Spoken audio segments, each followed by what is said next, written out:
guys, today we're going to talk about crystals. So crystals come in all different shapes, sizes, colors. There's raw ones, we have polished ones, some are even carved into different shapes like hearts, or this one's a skull.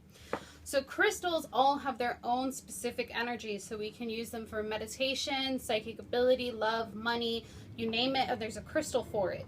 So we can even get into specific situations in your life, and we can come up with a collection of crystals that you can work with to help you reach your goal in it.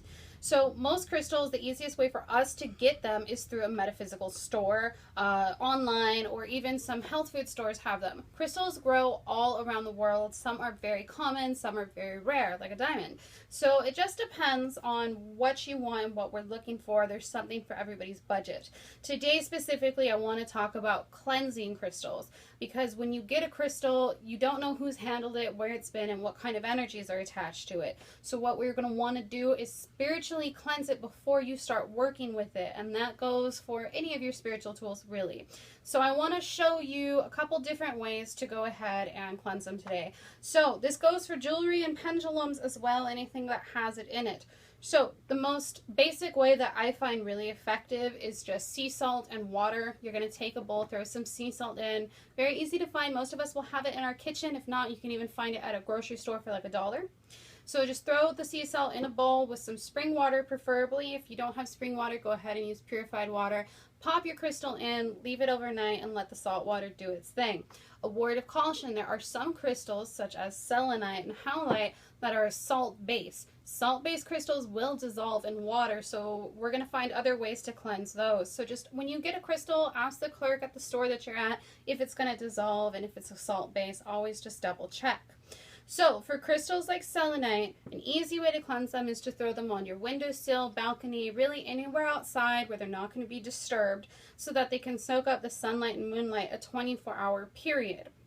Now, another word of caution, there's crystals like citrine and amethyst that will bleach in the sunlight. I mean, it really takes more than 24 hours, but just to be on the safe side, let's keep these guys out of sunlight.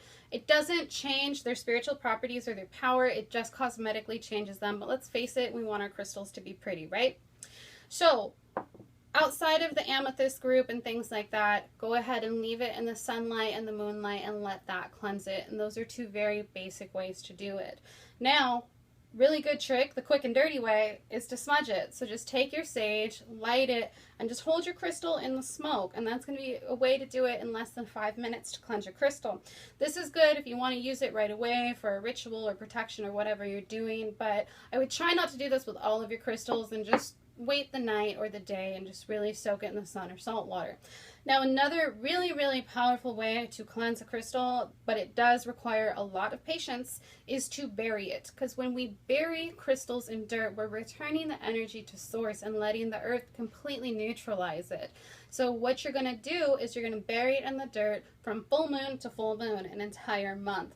This form I would recommend doing if you feel like the crystal has a funky energy, or maybe you got it from a weird place or a weird person and you just want to double check. So some people might be going, well, I live in an apartment, I don't have a place to bury it. It's alright, I got you covered. What you're going to do is you're going to take a flower pot and some dirt, and you can actually just put it in there for the month and do it that way as well. So there we have 4 different ways to cleanse crystals. Once your crystal is cleansed, you also want it to kind of get to know you, kind of treat it like a pet. You know, you want to get it to know you and know your energy. So you can kind of hold it and meditate with them. What I like to do is I like to throw them in a pouch and put them in my pillowcase and sleep with it for 3 nights. So that's pretty much it. Another little word of caution is after you've cleansed your crystals and done that, you're pretty much good to go. However, if you're using your crystal a lot, it would be good to do like a once a month cleansing for them. I personally like to use the full moon. So, you know, every month or so on the full moon, take your crystals out and do it again. So I hope you guys enjoyed that. Stay tuned. Next time we're going to go ahead and talk about how to energetically charge and program your crystals and get a little bit into crystal grids. So thanks guys, and we'll see you next time.